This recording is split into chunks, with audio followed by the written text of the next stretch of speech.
സുവർണ കഥകളിലേക്ക് സ്വാഗതം. തീർത്തും അപ്രതീക്ഷിതം. എഴുതിയത് ടി പത്മനാഭൻ. എന്റെ മുടിവെട്ട് ഏതാണ്ട് പാതിയായപ്പോഴാണ് അടുത്ത കസേരയിലേക്ക് ആ കൊച്ചുകുട്ടി വന്നത്. കഷ്ടിച്ച് 5-6 വയസ്സുമാത്രം പ്രായമായ അവൻ വളരെ അനായാസമായാണ് ഒരു ചിരപരിചിതനെ പോലെ ബാർബർ ഷാപ്പിന്റെ ഉള്ളിലേക്ക് വന്നതും ആ കറങ്ങും കസേരയിലേക്ക് കയറിയിരുന്നതും. ഇത് കണ്ട് ഞാൻ ഉള്ളിൽ പറഞ്ഞു, കൊള്ളാമല്ലോ, സ്മാർട്ട് ബോയ്. അവൻ സത്യത്തിൽ സ്മാർട്ട് മാത്രമായിരുന്നില്ല, കണ്ടാൽ ആരും ഇഷ്ടപ്പെട്ടു പോകുന്നവനുമായിരുന്നു. അവന്റെ സാമാന്യത്തിലധികം നീണ്ട മുടിയിൽ വിരലോടിച്ചുകൊണ്ട് ശങ്കരേട്ടൻ സ്നേഹത്തോടെ പറഞ്ഞു, പതിവ് സമയമൊക്കെ കഴിഞ്ഞിരിക്കുന്നു. 2 മാസത്തിലധികമായി കാണും അല്ലേ? എന്തേ ഇത്ര വൈകിയത്?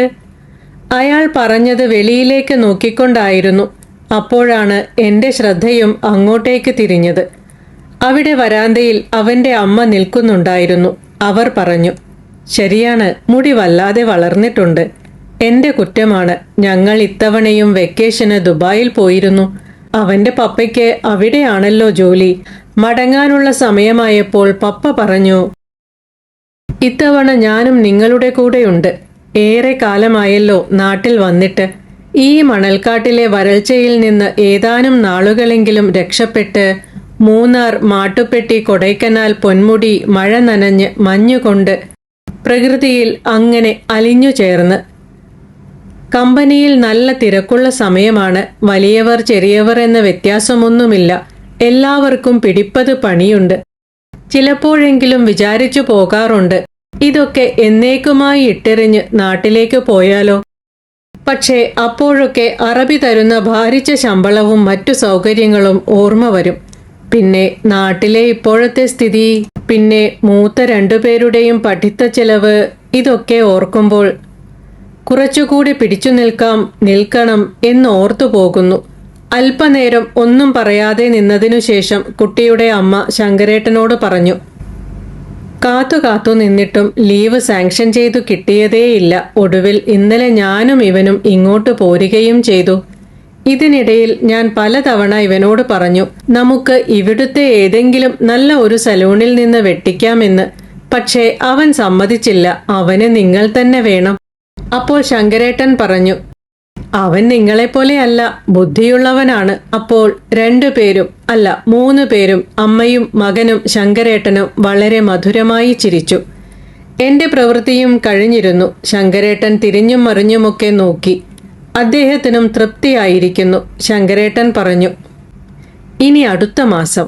ഞാൻ ഏറെ പണിപ്പെട്ട് രാമചന്ദ്രന്റെയും ശങ്കരേട്ടന്റെയും ഒക്കെ സഹായത്തോടെ കറങ്ങുന്ന കസാലയിൽ നിന്ന് താഴേക്കിറങ്ങി. എന്നിട്ട് സ്വൽപ്പനേരം നീണ്ടു നിവർന്നു നിന്നു. പഴയ എല്ലുകളുടെ സന്ധിബന്ധങ്ങളെല്ലാം ഒന്ന് നിവർന്നു കിട്ടണമല്ലോ.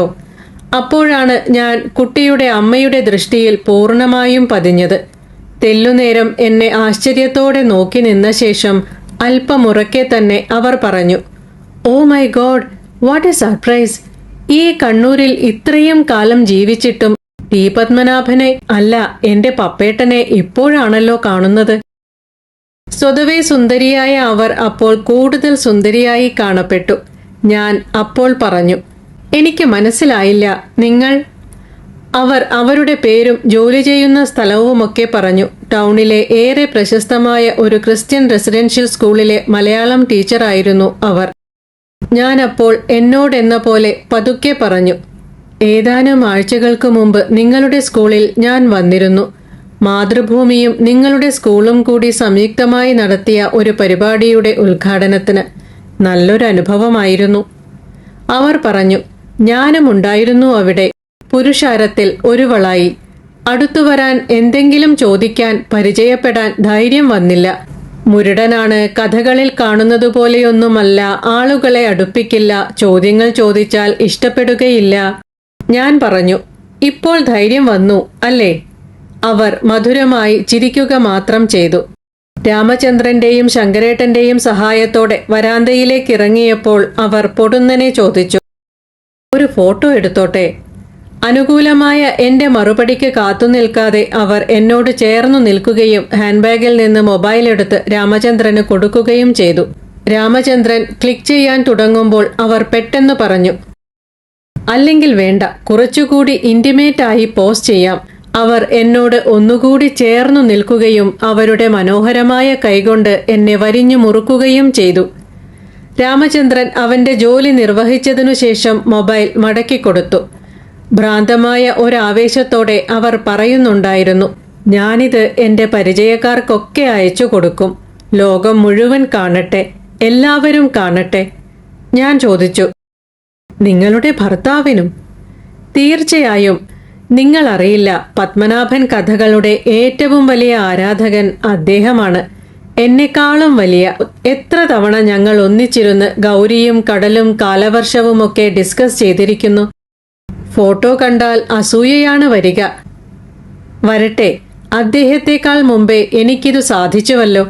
റോഡിന്റെ അങ്ങേവശത്ത് പാർക്ക് ചെയ്തിരുന്ന ഓട്ടോ രാമചന്ദ്രൻ സലൂണിന്റെ മുമ്പിലേക്ക് കൊണ്ടുവന്നു.